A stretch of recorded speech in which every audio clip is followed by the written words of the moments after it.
좋은 아침입니다. 스가랴서 13장 1절에서 9절 말씀 보겠습니다. 1절 그날의 죄와 더러움을 씻는 셈이 다윗의 족속과 예루살렘 주민을 위하여 열리리라. 2절 만군의 여호와가 말하노라. 그날에 내가 우상의 이름을 이 땅에서 끊어서 기억도 되지 못하게 할 것이며 거짓 선지자와 더러운 귀신을 이 땅에서 떠나게 할 것이라. 3절 사람이 아직도 예언할 것 같으면 그 나은 부모가 그에게 이르기를 너가 여호와의 이름으로 빙자하여 거짓말을 하니 살지 못하리라 하고 나은 부모가 그가 예언할 때 칼로 그를 찌르리라. 4절 그날에 선지자들이 예언할 때 그 환상을 각기 부끄러워할 것이며 사람을 속이려고 털옷도 입지 아니할 것이며. 5절 말하기를 나는 선지자가 아니요 나는 농부라 내가 어려서부터 사람의 종이 되었노라 할 것이요. 6절 어떤 사람이 그에게 묻기를 내 두 팔 사이에 있는 상처는 어찌 됨이냐 하면 대답하기를 이는 나의 친구의 집에서 받은 상처라 하리라.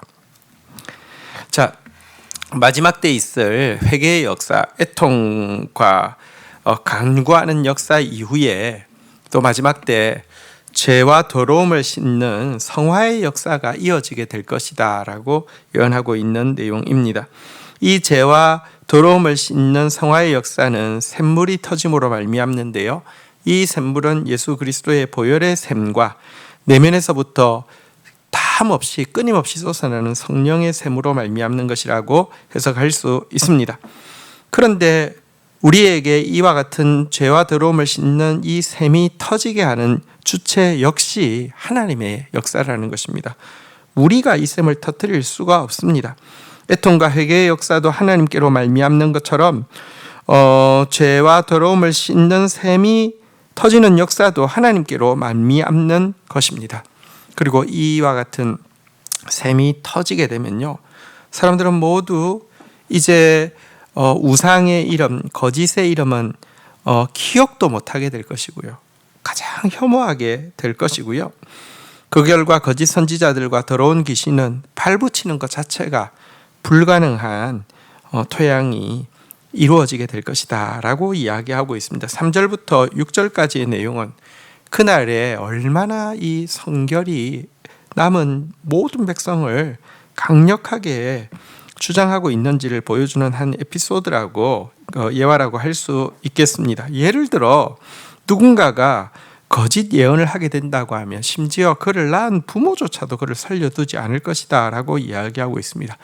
거짓이 얼마나 악한 영향력을 끼치고 있는지를 잘 알기 때문에 거짓에 대한 증오가 이렇게 강력하고 하나님의 말씀이 얼마나 귀한 것인지 알기 때문에 하나님 말씀에 순종하려는 열정이 얼마나 대단한 것인지를 극명하게 보여주는 예라고 할 수 있습니다. 이 때문에 만약 거짓 선지자가 이와 같은 그 죄악에 대한 이렇게 철저한 단절에서 혹여라도 살아남는다 하더라도 자신이 거짓 예언을 하고 살아왔다는 사실에 대해서 너무나 두려워서요, 거짓 선지자처럼 보이지 않기 위해서 그들이 입었던 털옷과 같은 복장들도 다시 입지 않을 것이고, 자기 신분을 과거에는 나는 신에게 매여 있는 신의 사자다, 신의 이렇게 제사장이다, 선지자다 이랬던 사람들이 나는 어릴 때부터 사람에게 매여 있는 농부라고, 농노라고 이렇게 속이게 될 것이다라고 이야기합니다. 하면 이렇게 속이면 속아 넘어가서 뭔가 다시 백성들이 타락할 때를 기다리면 그때가 올까요? 불가능합니다. 그들의 거짓은 성공하지 못할 것이다 라고 이야기합니다. 왜냐고 하면 그들이 사악한 우상 제사를 드릴 때 몸에 그었던, 몸에 이렇게 그렸던 여러 가지 문신들과 여러 가지 상처들로 말미암아 그들의 죄를 감출 수 없기 때문일 것이다 라고 이야기하고 있는 내용입니다. 우리가 성도가 되면요, 우리에게 그리스도의 흔적, 그리스도의 고난, 그리스도로 말미암는 우리가 수치당한 것, 이런 것들이 몸에 남는 것처럼 사탄을 숭배하고 거짓을 쫓은 사람들에게도요, 지울 수 없는 악취와 지울 수 없는 흔적들이 몸에 남게 됨으로 말미암아 그날은 완전히 소멸될 것이다, 이렇게 이야기하고 있는 내용입니다. 자, 7절부터 내용 보겠습니다. 만군의 여호와가 말하노라.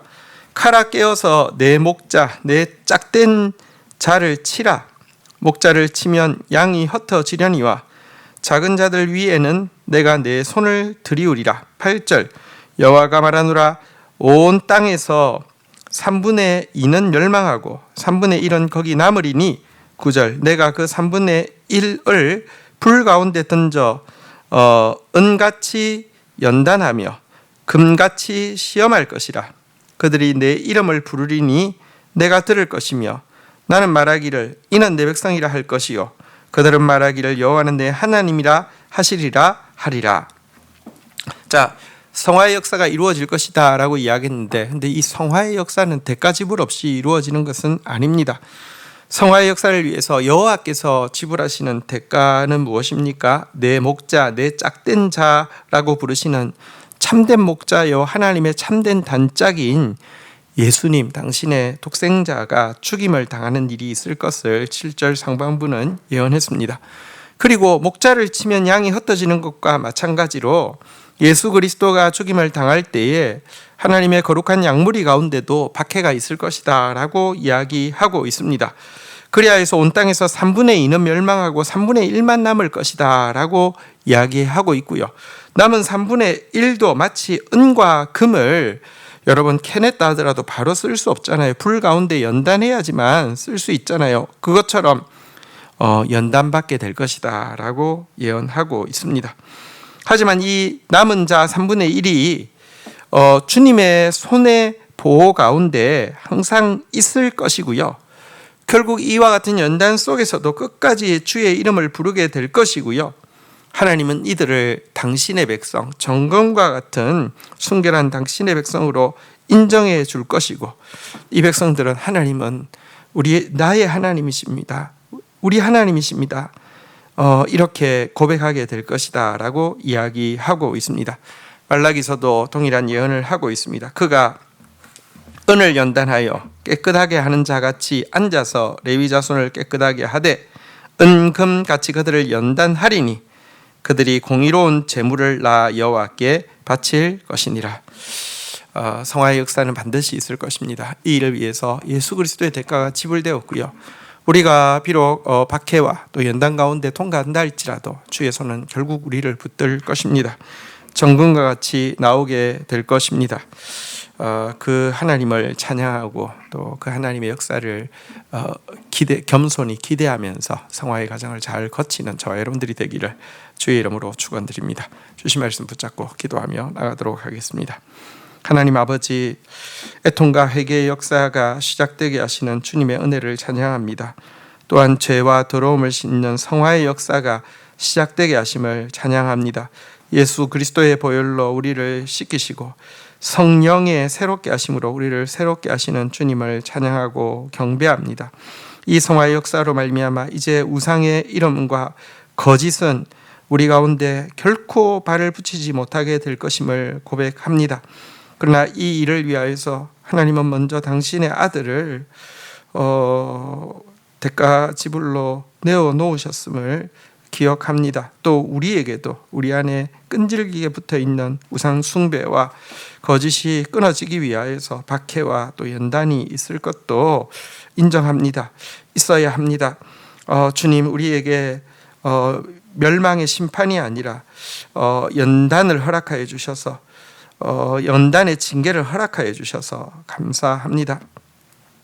이 연단 가운데서도 주님의 손길은 항상 우리 위에 드리워져 있을 것이며 이 연단의 끝자락에서 우리는 반드시 정금과 같이 나와서 하나님의 백성이 될 것임을 고백합니다. 감사하는 마음으로, 기대하는 마음으로 이 연단을 잘 감당하는 저희들이 되어질 수 있도록 은혜를 더하여 주시옵소서. 예수 그리스도의 이름으로 기도 올립니다. 아멘.